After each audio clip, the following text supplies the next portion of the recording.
Hi, DrBiology here. This is a graphic organizer for infection and response and particularly communicable diseases. This is a new way I've found of organizing your work. So we're trying to put things together, so maybe to chunk things together in a graphic organizer. So this is going to help you hopefully with your studies. What I suggest you do is when I talk through the different aspects of this graphic organizer that you use your finger. There we go. So your finger. So you need to be tracing everything that I'm talking about, okay? So because it has been shown that if you put your finger there, apparently it goes in your brain a bit better. Here we have a tree diagram to look at communicable diseases, and there are 4 pathogens we need to be aware of, or types of pathogen, which are bacteria, fungi, virus and protist. I'm going to talk about bacteria first. So for the AQA spec you need to know about 2 types of bacteria, salmonella and gonorrhea. Let's talk about salmonella first. So salmonella is bacteria that is ingested by food and it causes food poisoning. And mainly it comes from food that is prepared in unhygienic conditions. Also, for example, if meat is not cooked properly, so for example chicken, if it's not fully cooked, then it can contain salmonella and cause food poisoning, which will cause symptoms of diarrhea and vomiting.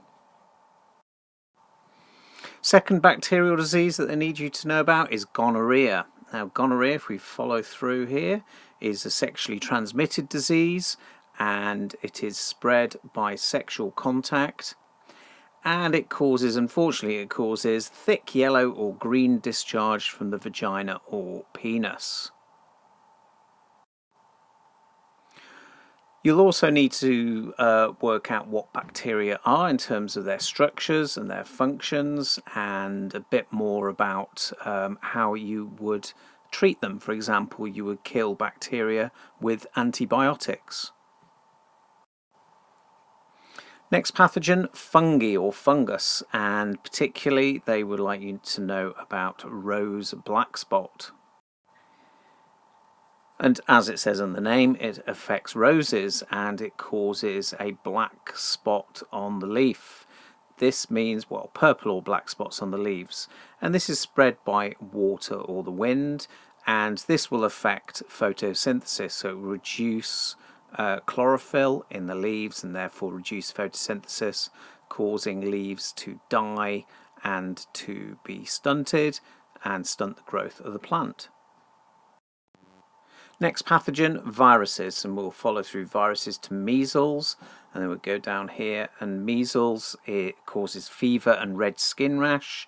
It also spreads from droplets from sneezing and coughing, and it can be fatal, particularly in the young, if complications arise.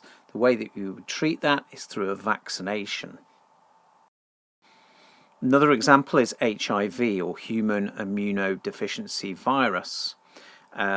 HIV can then form AIDS, which is acquired immunodeficiency syndrome.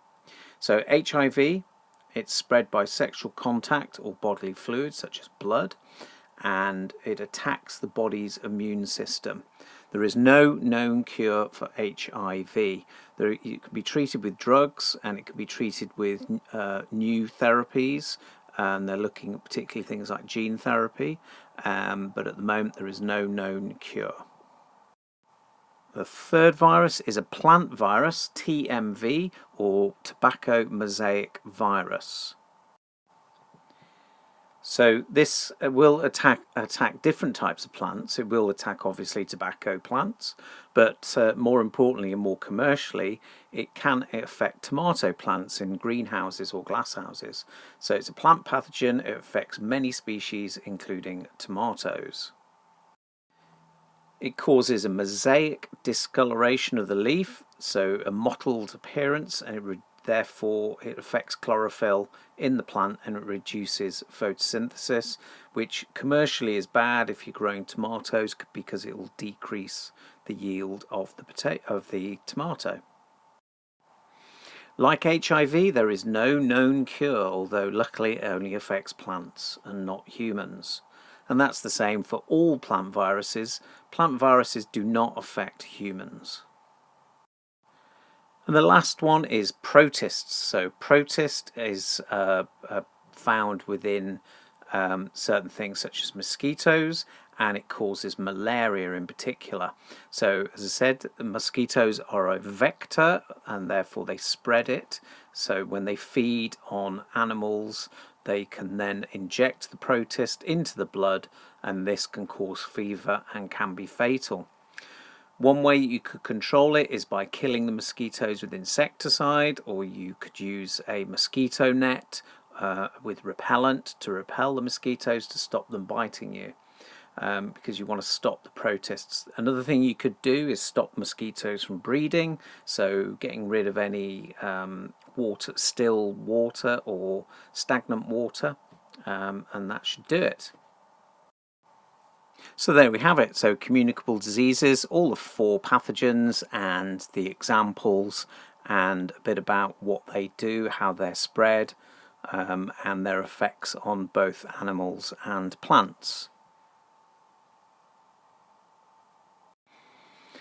What I'm going to show you now is a blank of the tree diagram and also the keywords. And maybe you can copy these over, maybe you could copy them over and then you could try and fill it in yourself.